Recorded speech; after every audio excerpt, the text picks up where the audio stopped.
Hi வணக்கம் நண்பர்களே, எல்லோரும் எப்படி இருக்கிறீங்க? சோமாக இருப்பீங்கன்னு நம்புகிறேன். நான் இன்றைக்கி மரக்கறி பிரியாணியோடு வந்திருக்கிறேன். மரக்கறி பிரியாணி செய்கிறதுக்கு தேவையான பொருட்களை பார்க்கலாம் வாங்க. நான் வெள்ளை அரிசி 2 சுண்டு எடுத்து ஊற வச்சிருக்கிறேன்.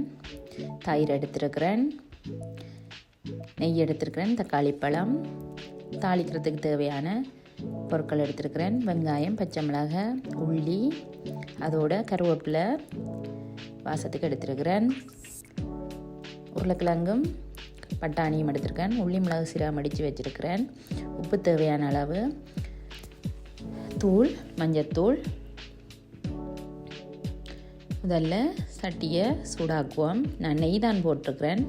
இந்த கடுகு மட்டும் சேர்க்க மாட்டேன், கடுகும் வெந்தயமும். மற்றபடி பிரியாணிக்கு தேவையான கிராம்பு, ஏலக்காய், பெருஞ்சீரகம், கருவேப்பட்டை அவ்வளோத்தையும் போட்டு தாளிச்சிட்டு, இப்போ வெங்காயம் மிளகாய் எல்லாம் தாளிச்சிட்டு தக்காளி பழத்தையும் போட்டு தாளிப்பம்.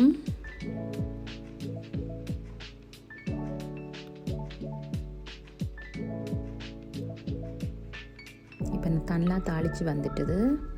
இந்த நேரத்தில் கேரட், போஞ்சி, அதோட உருளைக்கிழங்கு, பட்டாணி எல்லாத்தையும் அதோடு சேர்த்து மிக்ஸ் பண்ணுவோம்.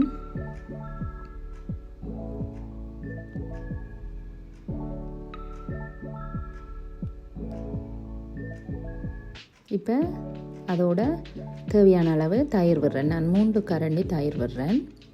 உங்களுக்கு கொஞ்சம் கூட தேவையான நீங்கள் கூட சேர்த்துக்கொள்ளலாம். 1/2 ஸ்பூன் மஞ்சள் தூள் போடுறேன். அதோட நான் கறிக்கு உபயோகிக்கிற மிளகாத்தூளை 3 கரண்டி போடுறேன். அதோடு சேர்த்து உப்பும் போட்டு விடுறேன். நல்லா மிக்ஸ் பண்ணி போட்டு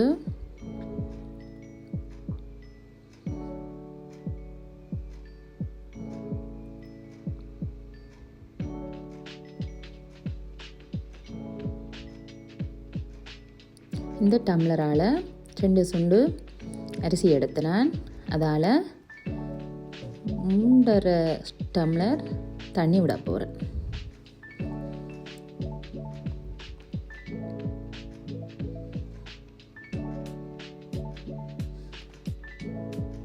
நல்லா கொதித்த பிறகு இப்போ அரிசியை போடுவோம். அதுக்குள்ளே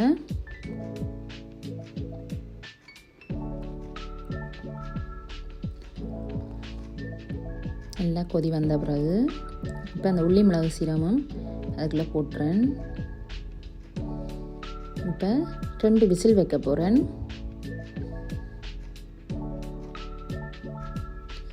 2 விசில் வச்சதோடையே இந்த அரிசி வெந்துடும். சில அரிசியில் பொறுத்தது எத்தனை விசில்ன்றது. ஆற விட்டுட்டு தான் ஓப்பன் பண்ணணும். சுடச்சுட ஓப்பன் பண்ணினா அப்படியே வடித்து சிதறிடும். இப்போ பிரியாணி ரெடி ஆகிட்டுது. நீங்களும் இதே மாதிரி வீட்டில் செய்து உங்களோட சின்ன பிள்ளைகளுக்கு கொடுத்து பாருங்கள். எதுவுமே இல்லாமல், எந்த மசாலாக்களும் இல்லாமல் வெஜிடபிள் பிரியாணி ரெடி ஆகிட்டுது. கடைசியாக தேசிப்புளியும் பிழிஞ்சு விடுறேன். இப்போ மரக்கறி பிரியாணி ரெடி ஆயிடுச்சு.